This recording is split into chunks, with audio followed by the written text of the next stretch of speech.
Ukraine, then Belarus, then Azerbaijan, and then Ireland at the 750-metre signal, with about a length and a quarter separating all 6 boats at this relatively early stage. It was the Belarusian Matsukov who took the early advantage after 250 ahead of Mayafer of Switzerland, with Fraser McKenzie for Zimbabwe and Mikhailov of Ukraine back in 3rd position.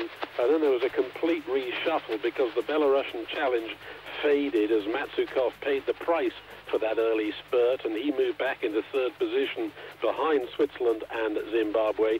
And as we approach the halfway mark now, it's the big Zimbabwean sculler Jamie Fraser McKenzie, who's moved into a narrow lead ahead of Switzerland with Ukraine 3rd. And finally, here comes Paul O'Donovan for Ireland, who's moved through into 4th position.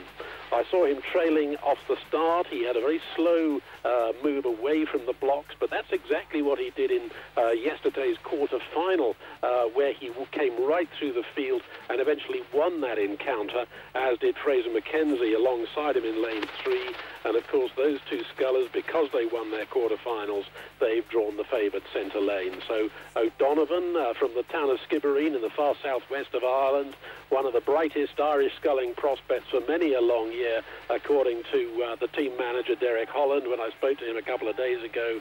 O'Donovan moving through and is right up there now in the pack, ready to look for a qualifying position.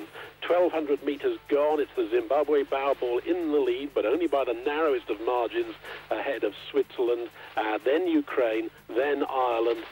Those 4 crews at the head within less than a canvas of each other. Then over on the far side, the Azerbaijani sculler, Yotov, just 15 years of age, so doing very well indeed simply to have got through to this semi-final, but trailing back in 5th with only the Belarusian Matsukov behind him. Matsukov making his international debut here, as are 2 of the other scullers, O'Donovan and Yotov being the other 2. So a very competent performance from the newcomers here, matching the more experienced athletes alongside very well indeed, with 1,200 metres gone.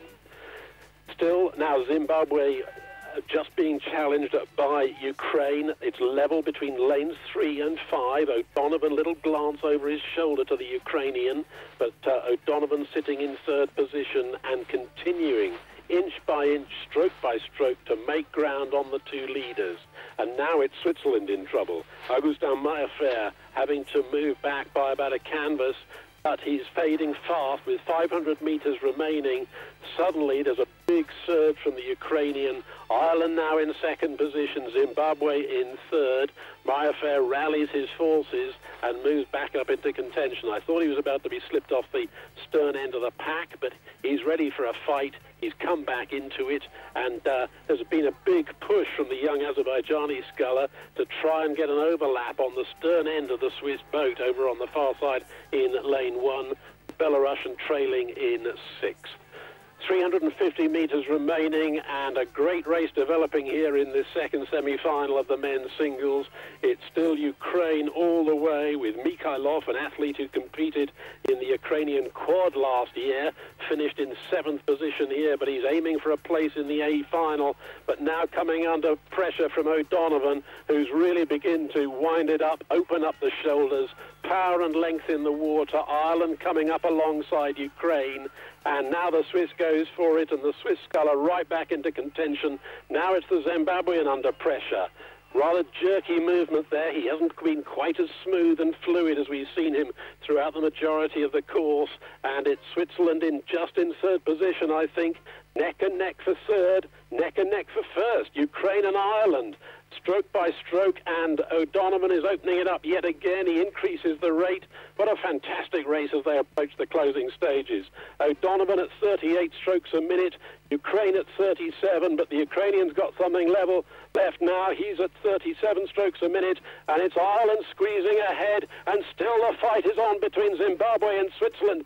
Very close to call indeed. No doubt about the winner, though. Ireland wins there ahead of Ukraine. Going to have to wait for the judges' verdict on whether it's Switzerland or Zimbabwe who took 3rd. Yes, Robert, thank you. What a finish there in